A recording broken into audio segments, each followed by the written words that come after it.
Well, Wael Alzayat is CEO of an organisation that promotes Muslim American civic engagement and political mobilisation, and a professor at Georgetown University School of Foreign Service. He joins us now from Washington. Thanks for joining us here on BBC News. First of all, these reports now saying that the Kurds have done a deal with the Assad regime. If that is the case, how important would it be? How significant?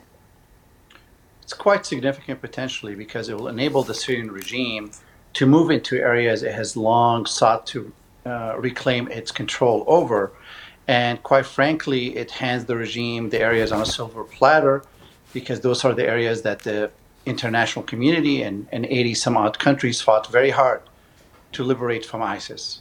Now, we've heard from the commander of the Kurdish-led force saying that a compromise with President Assad and Russia was preferable to the genocide of Kurdish people. But how likely do you think a genocide could be?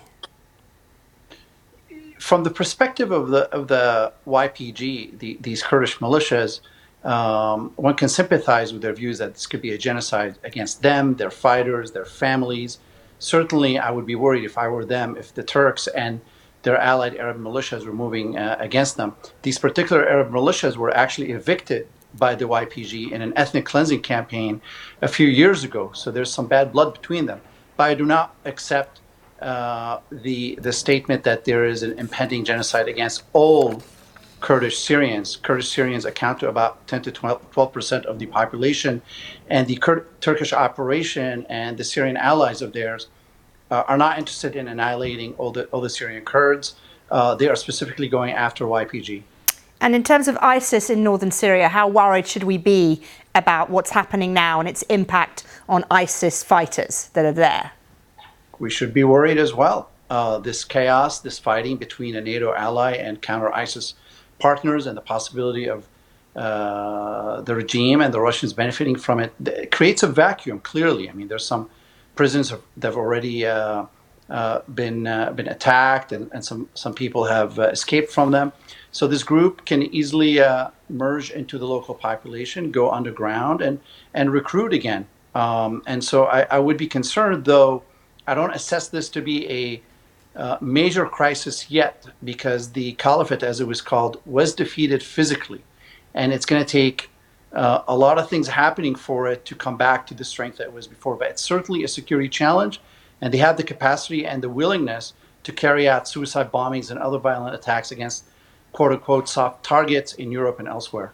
And in terms of the US and its role in all of this, how do you view the last moves by the United States? How big a mistake do you think it's made here? Well, it was a major mistake by the Trump. Well, it seems like it was mainly Trump himself who made this decision arbitrarily and without notifying his Pentagon and other key cabinet officials. But we really need to go back to 2014 and ask ourselves whether it was prudent for the Obama administration to bet its entire counter-ISIS strategy on the YPG, knowing fully well that the Turks would never accept them on their southern border.